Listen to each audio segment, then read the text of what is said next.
विद्यार्थियों, मैं doctor Sangeeta Nagarwal government college Bandikui से। अब तक के वीडियो में हमने सेकेंड ईयर के विद्यार्थियों के लिए मुग़ल बादशाह जहांगीर तक का अध्ययन करवा दिया था। जहांगीर और नूरजहाँ की चर्चा हम कर चुके थे। आज हम इसी क्रम को आगे जारी करते हुए आज मुग़ल बादशाह शाहजहाँ की चर्चा करेंगे। तो मुग़ल बादशाह शाहजहाँ पाँचवें मुग़ल बादशाह थे। शाहजहाँ अपनी न्यायप्रियता और वैभव विलास के कारण अपने काल में बड़े लोकप्रिय रहे, किंतु इतिहास में इनका नाम केवल इस कारण नहीं लिया जाता। शाहजहाँ का नाम एक ऐसे आशिक के तौर पर लिया जाता है जिसने अपनी बेगम मुमताज़ बेगम के लिए विश्व की खूबसूरत इमारत ताजमहल बनाने का यत्न किया। आप स्लाइड में देख सकते हैं दोनों के प्रेम की निशानी ताजमहल। तो मुग़ल बादशाह शाहजहाँ बादशाह जहांगीर की मौत के बाद छोटी उम्र में ही मुग़ल सिंहासन के उत्तराधिकारी के रूप में चुन लिए गए थे। 1627 ईस्वी में अपने पिता की मृत्यु के बाद शाहजहाँ गद्दी पर बैठे। उनके शासनकाल को मुग़ल शासन का स्वर्ण युग और भारतीय सभ्यता का सबसे समृद्ध काल माना जाता है। तो अब आइए हम देखते हैं इस प्रसिद्ध मुग़ल बादशाह शाहजहाँ के जीवन परिचय के बारे में। तो शाहजहाँ का जन्म जोधपुर के शासक राजा उदय सिंह की पुत्री जगत गोसाई के गर्भ से 5 जनवरी 1592 ईस्वी को लाहौर में हुआ था। इनके बचपन का नाम खुर्रम था। खुर्रम जहांगीर के छोटे पुत्र थे जो चल बल से अपने पिता के उत्तराधिकारी हुए। ये बड़े कुशाल, बुद्धि, साहसी और शौकीन बादशाह थे। यह बड़ा कला प्रेमी, विशेषकर स्थापत्य कला के प्रेमी थे।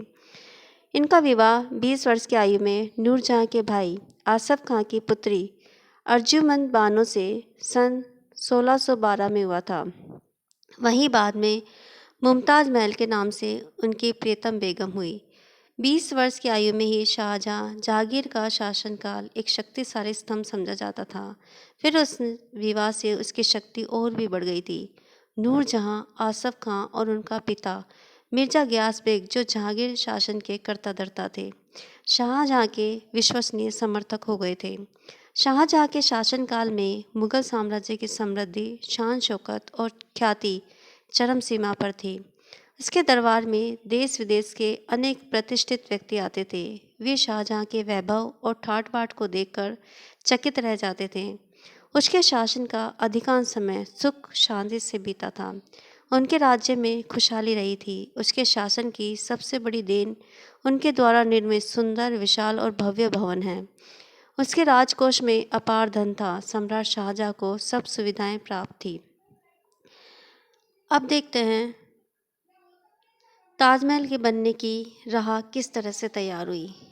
जहांगीर के दौर में एतमादुल्ला वज़ीर बनाए गए। इन्हीं एतमादुल्ला के बेटे थे अबू हसन आसफ खान और इन्हीं अब्दुल हसन आसफ खान की बेटी थी अर्जुमंद, जिन्हें बाद में मुमताज़ का नाम मिला। अर्जुमंद की पैदाइश थी 27 अप्रैल 1593 में। बेइंतहा खूबसूरत और भला की हसीन। कहते हैं शाहजहाँ ने पहली बार अर्जुमंद को आगरा के मीना बाजार की किसी गली में देखा था। उसकी अनहद खूबसूरती शाहजहाँ को पहली नज़र में ही भा गई। शाहजहाँ और अर्जुमंद की शादी में कोई दीवार नहीं थी। अप्रैल 1607 की बात 14 साल की अर्जुमंद और 15 साल के खुर्रम की सगाई हो गई। फिर 10 मई 1612 को सगाई के करीब 5 साल और 3 महीने बाद इन दोनों का निकाह हुआ। निकाह के समय शाहजहाँ की उम्र 20 बरस और 3 महीने थी और अर्जुमंद थी 19 साल और 1 महीने की। जहांगीर ने इन दोनों की शादी का जिक्र अपने मेमाइन तुजुक ए जहांगीर में इस तरह से किया है। अर्जुमंद और खुर्रम की जब सगाई हुई थी तब खुर्रम की एक भी शादी नहीं हुई थी, मगर सगाई और शादी के बीच खुर्रम की एक शादी फारस की शहजादी क्वानदरी बेगम से हो गई। वो सियासी कारणों से करवाई गई थी। अर्जुमंद से निकाह के बाद भी उसने एक और निकाह किया। अपनी 3 बीवियों में सबसे ज़्यादा मोहब्बत शाहजहाँ अर्जुमंद बानो बेगम से करता था। शाहजहाँ के समय जो लिखा गया है उन सोर्सेस के मुताबिक अर्जुमंद काफ़ी दयालु और उदार थी। वो मुग़ल साम्राज्य के प्रशासनिक कामों में शिरकत किया करती थी। शाहजहाँ ने उन्हें एक राजसी मोहर भी दी थी। लोग उनके पास अपनी अर्जियां लेकर आते। वो विधवाओं को मुआवजा भी बांटा करती थी। जब भी शाहजहाँ किसी जंग पर जाते, मुमताज़ साथ होती। मुमताज़ और शाहजहाँ के बीच इतनी मोहब्बत थी कि लोग कहते हैं कि शौहर और बीबी में ऐसा इश्क किसी ने देखा नहीं था। दोनों के 16 बच्चे हुए। तीसरे नंबर की औलाद थी दारा शिकोह और छठे नंबर पर पैदा हुआ था औरंगजेब। 1631 का साल था और महीना था जून। शाहजहाँ अपनी सेना के साथ बुरहानपुर में थे, जहाँ लोदी पर चढ़ाई की गई थी। मुमताज़ भी उनके साथ थी। यहीं पर करीब 30 घंटे लंबे लेबर पेन के बाद अपने 16 बच्चे को जन्म देते हुए मुमताज़ की मौत हो गई। मुमताज़ के डॉक्टर वज़ीर खान और उनके साथ रहने वाली दासी सती उन निसा ने बहुत कोशिश की, लेकिन वो मुमताज़ को बचा नहीं पाई। मुमताज़ की मौत के बाद गम में शाहजहाँ ने अपने पूरे साम्राज्य में शोक का ऐलान कर दिया। कहते हैं पूरे मुग़ल साम्राज्य में 2 साल तक मुमताज़ की मौत का गम मनाया गया। कहते हैं कि मुमताज़ जब आगरा में होती तो यमुना किनारे के एक बाग में अक्सर जाया करती थी। शायद इसी वजह से शाहजहाँ ने जब मुमताज़ की याद में एक मास्टरपीस इमारत बनाने की सोची तो यमुना का किनारा तय किया। 38-39 बरस की उम्र तक मुमताज़ तकरीबन हर साल गर्भवती रही।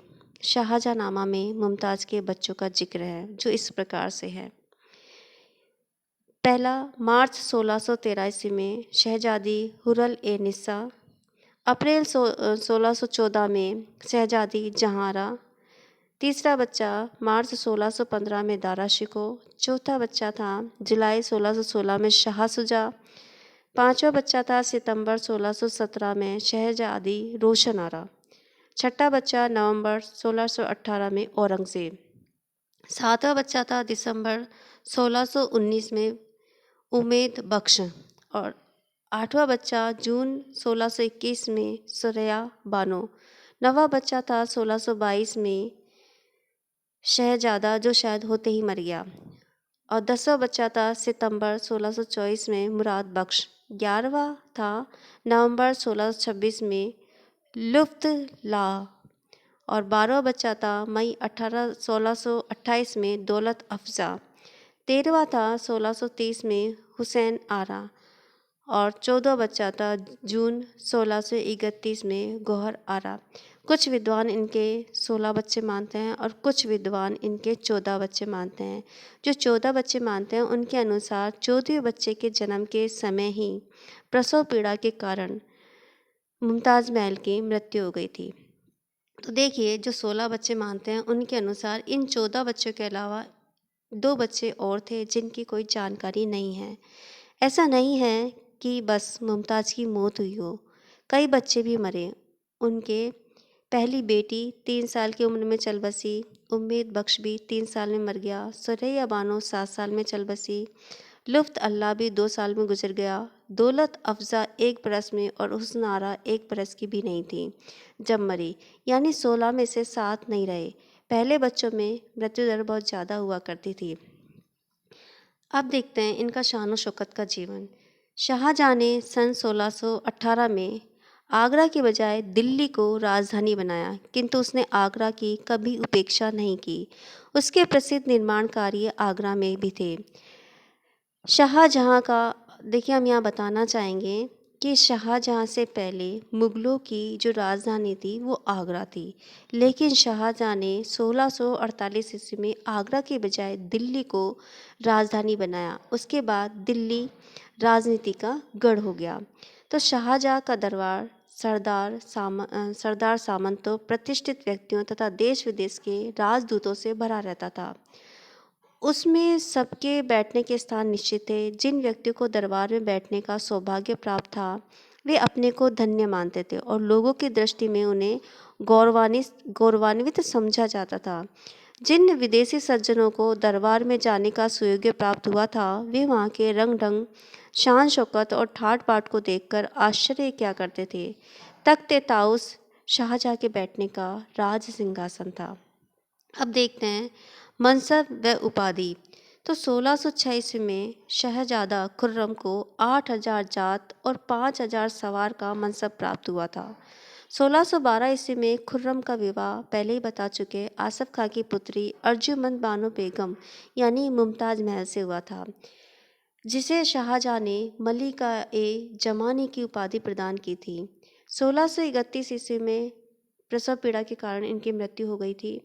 आगरा में उसके शव को दफनाकर उसकी याद में संसार प्रसिद्ध ताज महल का निर्माण किया गया। शाहजहाँ की प्रारंभिक सफलता के रूप में 1614 ईस्वी में उसके नेतृत्व में मेवाड़ विजय को माना जाता है। तो 1616 ईस्वी में शाहजहाँ द्वारा दक्षिण के अभियान में सफलता प्राप्त करने पर उसे 1617 ईस्वी में जहांगीर ने शाहजहाँ की उपाधि प्रदान की थी। अब देखते हैं इनके सिंहासन प्राप्त करने की कहानी। तो नूरजहाँ के रुख को अपने प्रतिकूल जानकर शाहजहाँ ने 1622 में विद्रोह कर दिया, जिसमें वे पूर्णतः असफल रहे। 1627 ईस्वी में जहांगीर की मृत्यु के बाद शाहजहाँ ने अपने ससुर आसफ खां को ये निर्देश दिया कि वह शाही परिवार के उन समस्त लोगों को समाप्त कर दे जो राज सिंहासन के दावेदार हैं।